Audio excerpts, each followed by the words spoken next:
Ang pet na susunod nating itatampok, literal na dinog show, ang isang world-class competition.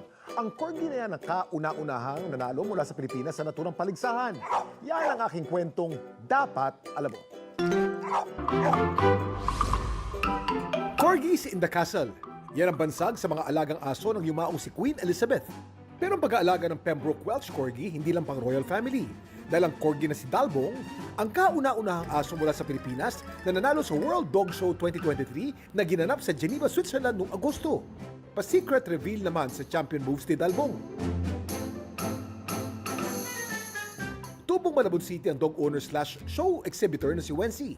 Hashtag for parent duties dahil hindi lang isa ang kanyang alagang aso, kundi 12 corgi. Napili ko po ang breed na corgi dahil ito po ay isa sa mga favorite na pet ni Queen Elizabeth.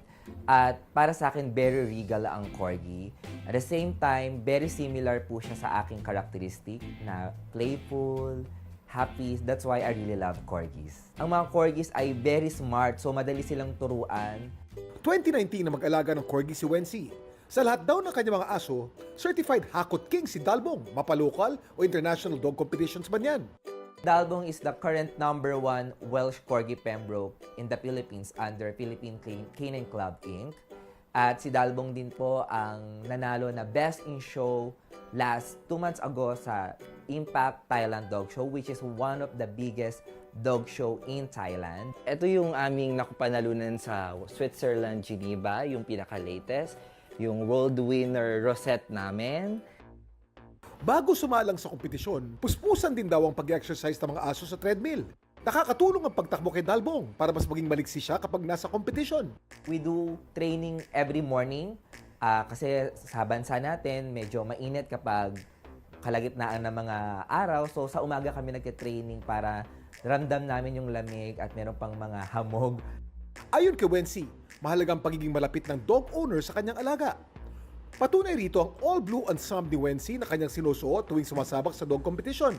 I think naging way yon para makita ni Dalbong na kapag nasa dog show kami and nakikita niyo yung color blue na suot ko, naglalaro lang kami inside the ring. Parang walang pressure, walang kaba, so talagang more on fun lang talaga kami. Dahil hindi biro ang pagsasanay ni Wency at Dalbong.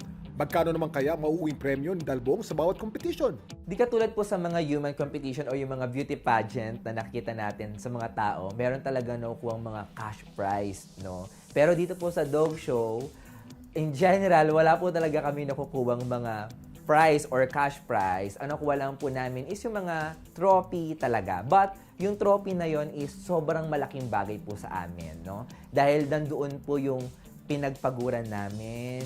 Para sa mga nag-iisip na mag-alaga ng corgi, ito may papayo ni Wency. Corgi is the best choice.